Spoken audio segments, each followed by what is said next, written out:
Olá, pessoal. Bom dia, boa tarde, boa noite. Eu sou o professor Clayton.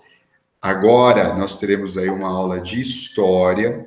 Na verdade, nós faremos aí essa primeira aula, ela será mais ou menos como foi a primeira aula de sociologia.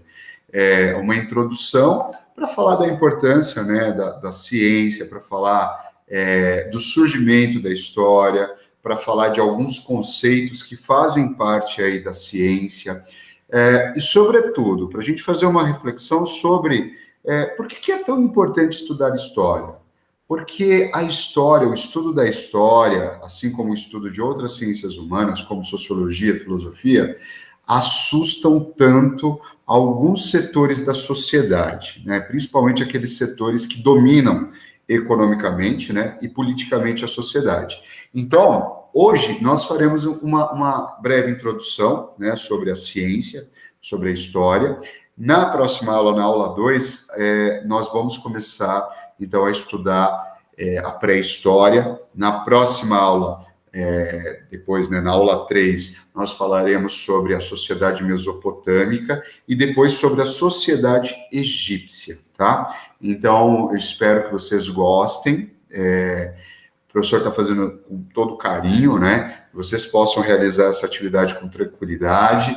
Se vocês tiverem qualquer sugestão, por favor, encaminhem um e-mail, né? O nosso contato vai ser por e-mail, por enquanto, né? Até que toda essa pandemia acabe.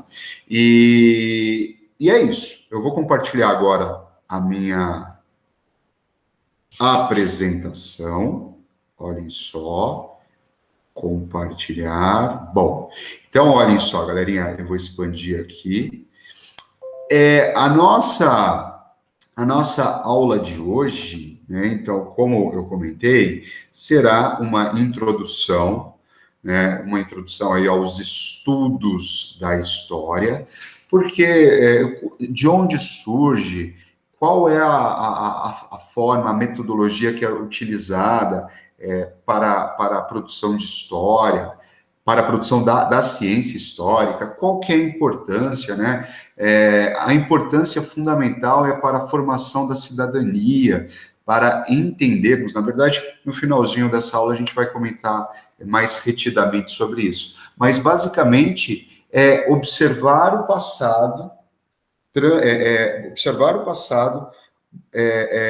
transformar o presente e criar um futuro sem cometer os mesmos erros, certo? Então, isso é importante, tá? E aí, no final, a gente vai comentar um pouquinho que nós, seres humanos, parece que não, mas nós temos melhorado bastante, tá? Então, isso graças aí ao estudo da história. Aqui, eu coloquei uma máscara, né, toda feita em ouro e lapidada com diamantes, que era a máscara mortuária de um famoso, um dos mais famosos faraós egípcios, que é o faraó Tutankhamun, o jovem faraó Tut. Então quando a gente falar sobre o Império, né, egípcio, a gente vai falar um pouquinho aí sobre alguns objetos que nós temos hoje que são registros históricos das civilizações antigas. Então, olhem só, galera. Aqui eu fiz um esqueminha para vocês. Neste esqueminha, deixa eu até ocultar essa imagem. Nesse esqueminha, eu tenho aqui algumas informações importantes. Primeiro, do surgimento da história, de como a história ela era registrada e retratada, né? Como era a figura do historiador, né? Então, aqui é um slide que vai falar para nós quando essa ciência, a história, ela surge. Detalhe, eu faço história, você que me assiste faz história. Todos nós fazemos história, né? Então, a nossa história é tudo que nós criamos ao longo da nossa vida. Por exemplo, nós estamos vivendo um momento histórico, nunca antes vivido pela humanidade. O mundo parou por conta de um vírus, por conta de uma doença. Então, nós estamos vivendo essa história, que será estudada lá no futuro, né? Será estudada aí nos livros didáticos, os professores do futuro vão falar sobre esse momento, vão falar sobre nós, né? Porque nós somos esses agentes históricos. Então, o tempo todo nós estamos produzindo história. E onde surge a história? A palavra, olhem só, ela é grega, certo? Ela surge, portanto, com os gregos, certo? Essa palavra, história, o significado inicial dela era basicamente um relato, relatar as aventuras, por exemplo, dos guerreiros gregos. Então, nós tínhamos lá, os gregos dominavam a escrita e eles registravam relatos das aventuras dos guerreiros, das aventuras dos grandes conquistadores. Então, inicialmente, a história era apenas um relato, né? Então, você escrevia aquilo que acontecia. Muitas vezes, na maioria das vezes, claro, esse registro de tudo que era realizado, ele não tinha um rigor científico. Muitas vezes, aquele que escrevia com as suas convicções, naquilo que ele acreditava, enfim. Esse relato, ele começa a ter uma característica científica, ele começa a ter uma característica mais, enquanto ciência, como investigação, né? Investigação do passado, com o cara que é considerado o pai, né? Aquele que funda a ciência, a história, que funda a ciência histórica, que é Heródoto de Halicarnasso. Então, o Heródoto de Halicarnasso viveu, né, entre 484 a 420 antes de Cristo. Aqui, olhem só, percebam que os anos são decrescentes. Ah, professor, mas por quê? Porque antes de Cristo, né, vamos imaginar, eu vou mostrar para vocês lá que tem a linha histórica, tem lá o nascimento de Jesus Cristo, ano 1. Tudo que é antes do nascimento de Jesus Cristo, ele é decrescente. Então, por exemplo, eu tenho 37 anos. Então, 37, 38, 39, até chegar no ano 1, certo? Não, melhor.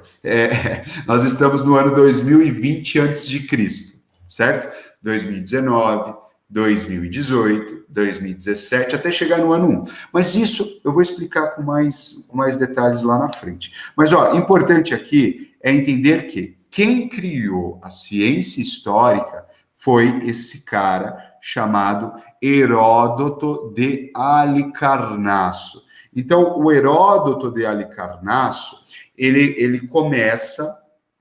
Primeiro, ele vai fazer uma viagem, né? Ele vai viajar para o Egito, ele vai viajar para a Mesopotâmia, que é o Oriente Médio hoje, e lá ele vai começar a registrar a história das civilizações antigas, das gerações antigas, com rigor científico. Então, é o Heródoto que, de fato, vai criar a ciência histórica. Aqui, olhem só, ele vai buscar investigar o quê? Os vestígios das ações praticadas pelos homens.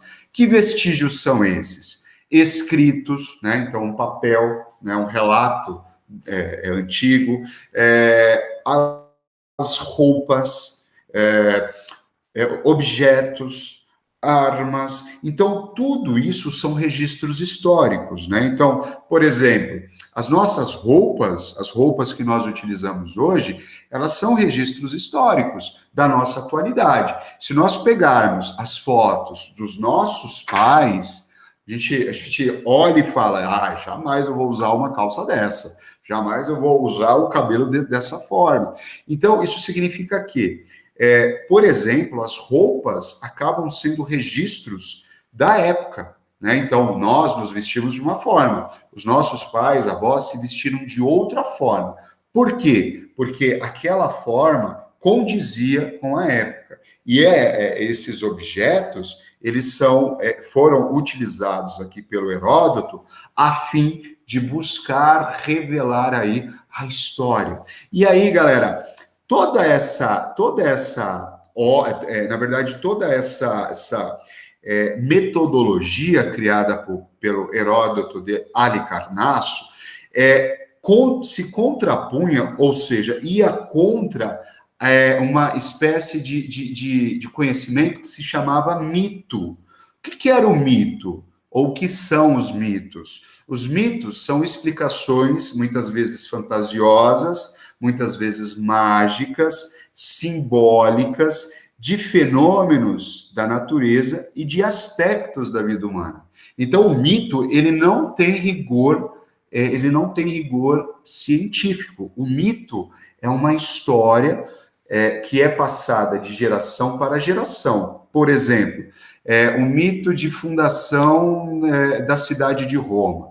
O mito de fundação da cidade de Roma, a gente vai ver, está associado a uma loba que criou 2 irmãos gêmeos que fundaram a cidade de Roma. Então, isso é um mito de fundação, ou seja, isso é uma história que, na verdade, não condiz com a realidade. Então, a ciência histórica fundada por Heródoto, de Halicarnasso,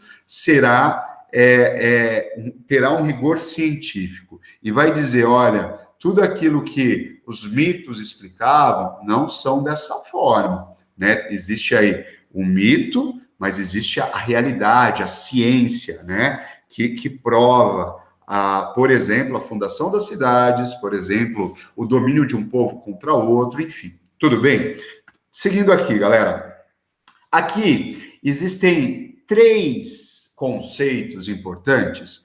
Esses conceitos estão ligados à forma como a história ela é realizada e ela é estudada. Processo histórico. O que é esse processo histórico? Processo histórico, gente, é resultado, certo? Da percepção que o historiador tem do passado.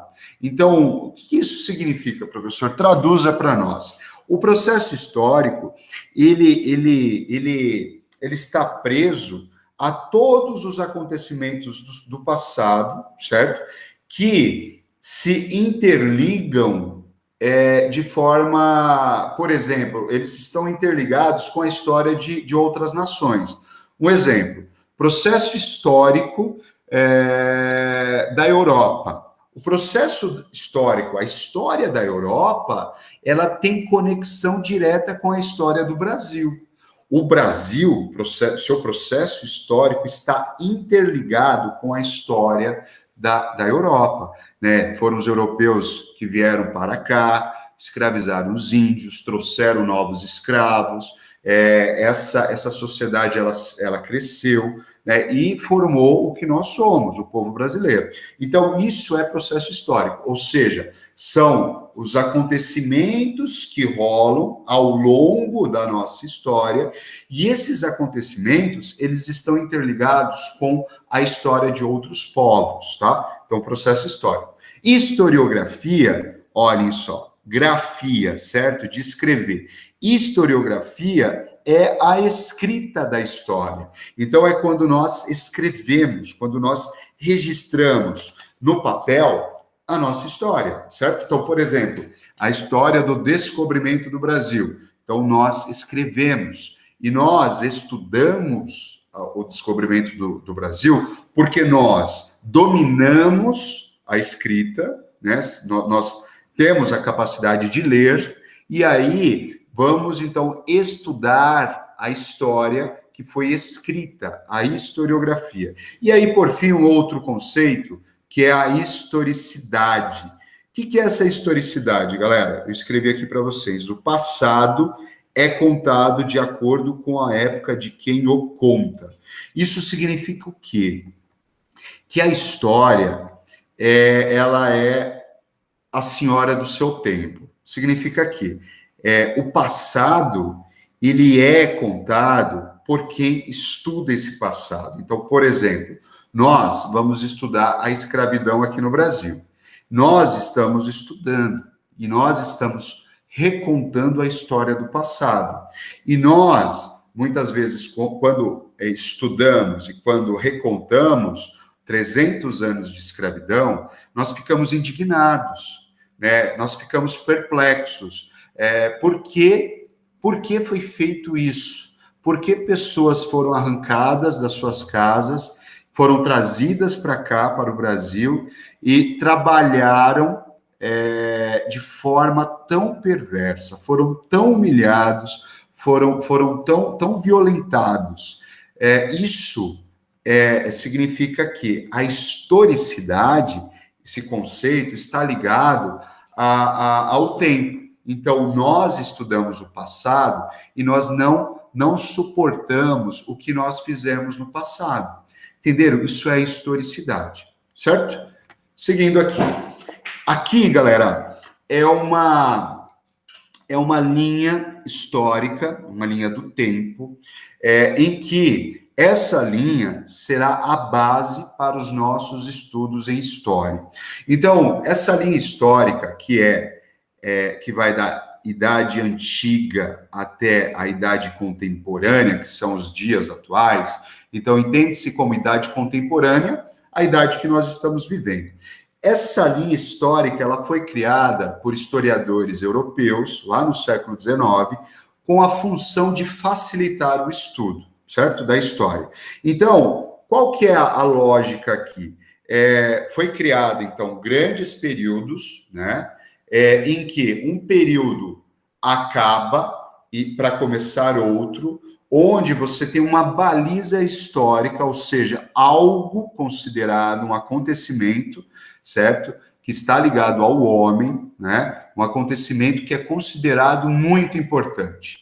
Então, você tem, por exemplo, aqui, olhem só, antes aqui da Idade Antiga, nós temos aqui para trás a pré-história. A pré-história, só para vocês terem uma ideia, a gente vai estudar na próxima aula, mas a pré-história, ela é considerada pré, porque é antes da construção da história, né? Como se os seres humanos que viveram na pré-história não tivessem construído história. Mas, enfim, isso também tem erros, tá? Essas percepções, muitas vezes, elas não condizem aí, de fato, com o que aconteceu. Mas essa é a basila histórica, essa é a linha histórica que nós vamos estudar até a universidade. Então, aqui, antes da invenção da escrita, olhem só, nós temos aqui para cá a pré-história. Só para vocês terem uma ideia,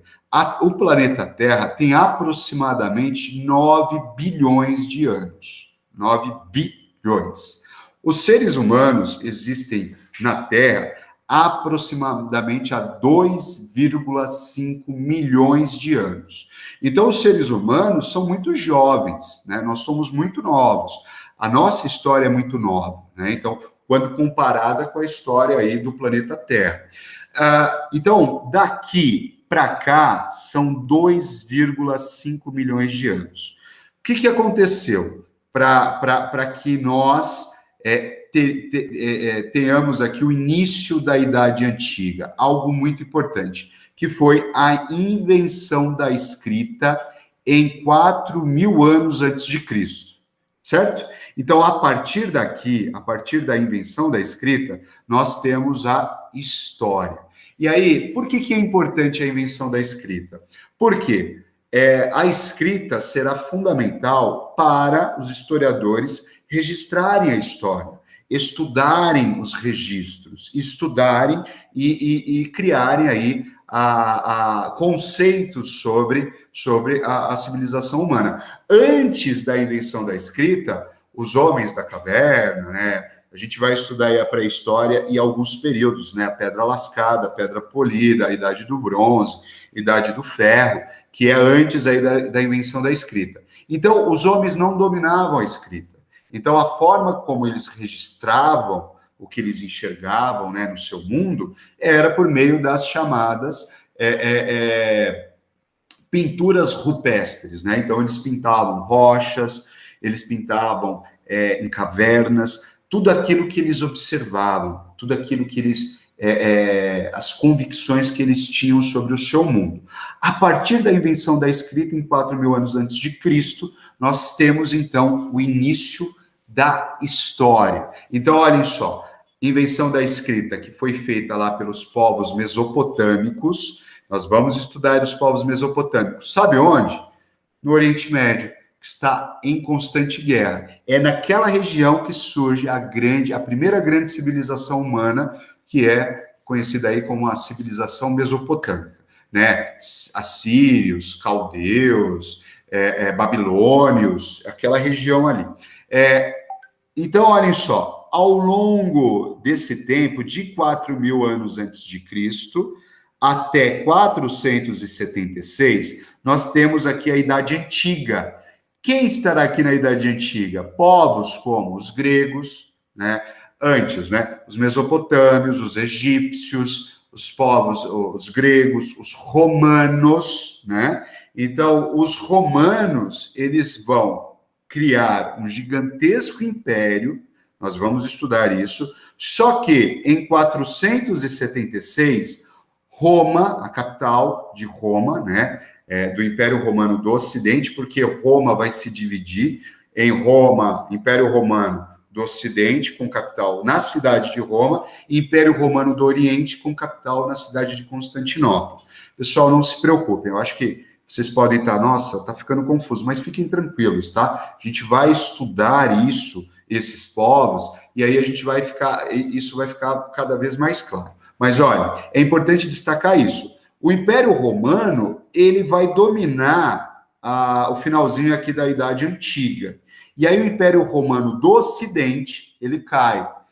Os povos bárbaros invadirão Roma em 476 depois de Cristo, né? Então, Jesus Cristo nasceu aqui, mais ou menos, né? O ano 1, e a partir daqui, ó, o ano, ele é crescente. Ano 1 de nascimento de Jesus, 2, 3, 4, 5, até chegar aqui no ano 476.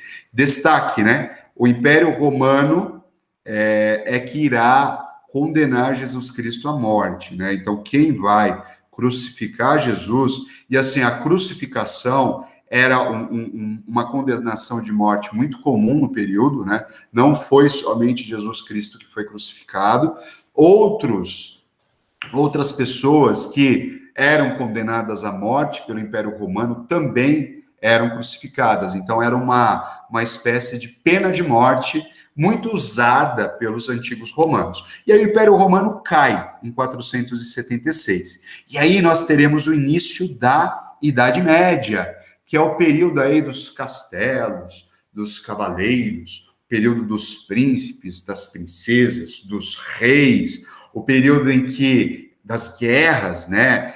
O período dos assassinatos, das conspirações. Então, esse período aqui é o período da Idade Média. Quando acaba? Quando o outro Império Romano, agora Império Romano do Oriente, ele vai sucumbir, ele cai. Então, Constantinopla, né, que era a capital do Império Romano do Oriente, é tomada em 1453 pelos árabes, Mohamed II. Nós vamos estudar. Aí, acabando a Idade Média, surge a Idade Moderna. Então, ó, 1453, aí nós temos início da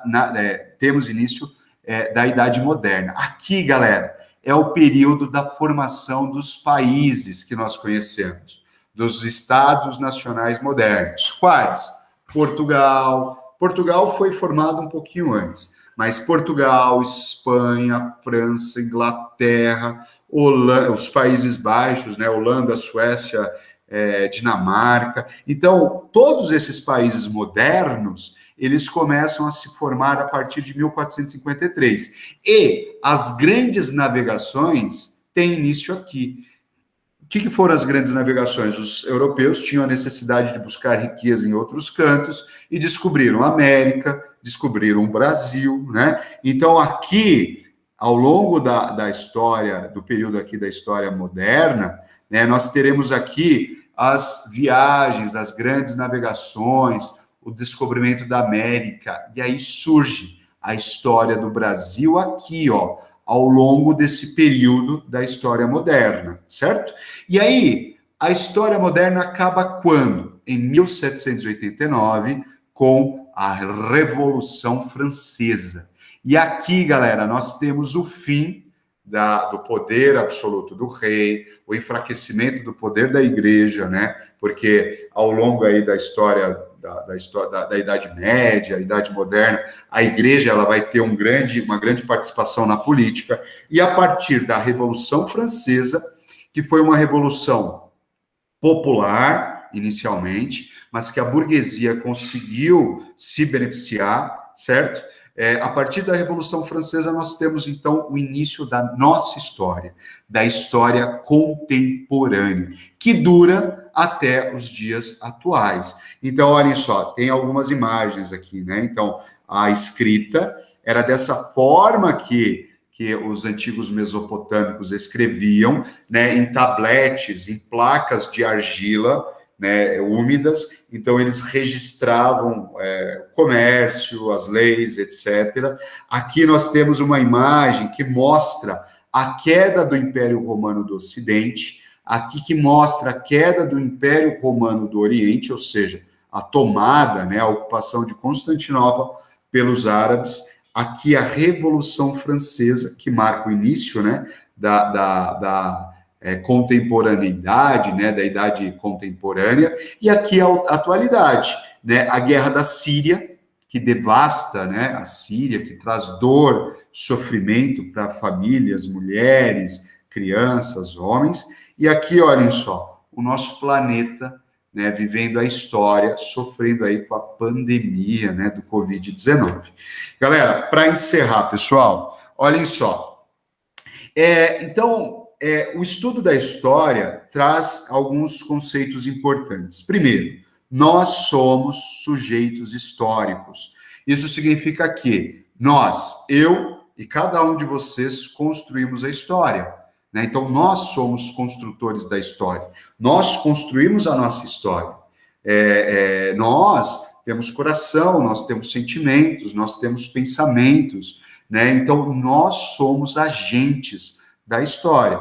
A história é feita por grandes e pequenos personagens. Não é só os grandes reis, os grandes chefes militares, não é somente os grandes empresários, os presidentes da República, não. Nós somos também construtores da história, mesmo que nós não apareçamos aí nos livros didáticos, mas nós construímos a história. Deve-se valorizar a participação de todo e qualquer indivíduo. Então, nós somos importantes, certo? A história, ela está ligada à cultura. Nós vamos estudar em sociologia aspectos sobre cultura que são importantíssimos e que também faz parte aí da história. Como? Conjunto de realizações humanas, que está ligado à cultura de um povo, os padrões, né, culturais, os códigos de uma determinada sociedade, isso está ligado à cultura de um povo e à cultura dentro de uma época. Por exemplo, alguns anos atrás, os nossos pais, a gente escutava, por exemplo, músicas que eram músicas, por exemplo, homofóbicas, né? Então, olha a cabeleira do Zezé, será que ele é? Será que ele é? Isso significa que era uma música homofóbica. Hoje é inconcebível isso. Uma outra coisa, era muito comum, em épocas passadas, o homem ter voz sobre a voz feminina, né? Então, era muito comum as agressões, era muito comum a mulher ela parar de estudar, parar de trabalhar, porque o homem assim mandou, né? Hoje não. Hoje nós temos leis, hoje as pessoas estão muito mais informadas, isso significa que nós avançamos, a história tem mudado, certo? São alguns exemplos aqui sobre cultura. E, por fim, o mais importante, gente, nós estudamos história para nos formarmos como cidadãos. Nós estudamos a história para interpretar o presente, para interpretar o que está acontecendo, por exemplo, no Brasil. Então, o estudo da história nos ajuda nos ajuda nisso. Então, ó, nós somos cidadãos, temos direitos, certo? E fazemos parte desta sociedade. Conhecer a história pode oferecer condições para que nós, cidadãos, desenvolvamos o quê? Senso crítico, certo? Que não sejamos enganados, né? Que nós, quando observarmos, por exemplo, uma fake news vinda no nosso WhatsApp ou lida no Facebook, no Instagram, que nós saibamos interpretar. Por isso é tão importante o estudo da história. Tudo bem, galera? Eu acho que eu me alonguei um pouquinho, mas obrigado por hoje. Boa sorte aí na atividade. Se houver qualquer dúvida, né, qualquer pedido, por favor, sintam-se à vontade, escrevam aí para o professor, tá bom? Obrigado. Até a próxima. Beijo.